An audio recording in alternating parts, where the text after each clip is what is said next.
Un déploiement de force impressionnant à la frontière du Perthus. Des CRS, des gardes mobiles, des renforts de la police aux frontières de Roissy, Charles de Gaulle et aussi des télépilotes de drones de la brigade aéronautique de Toulouse.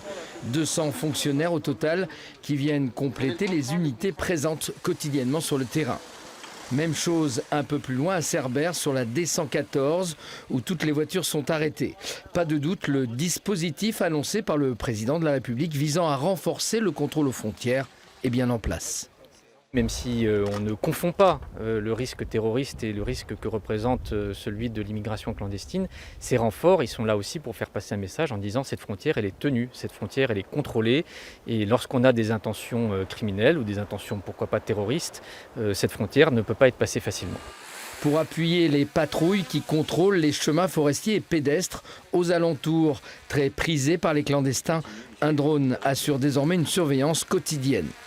Tous les sentiers de grande randonnée où il faudrait des effectifs engagés sur une matinée pour pouvoir les faire à pied. Avec l'utilisation du drone, ça nous permet d'aller visualiser directement l'intégralité de ces sentiers en une demi-heure de temps.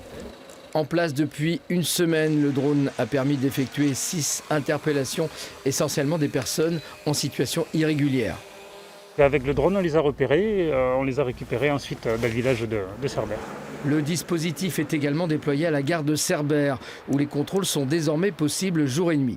Présents aux côtés des policiers, les douaniers vont aussi bénéficier de cet appui, notamment pour leur mission de contrôle des flux migratoires. Enfin, l'armée a été mise aussi à contribution. 60 soldats de la force Sentinelle seront présents aux côtés des policiers pour des missions de renseignement et de contrôle. Avec ce maillage, les autorités espèrent rendre la frontière un peu plus étanche.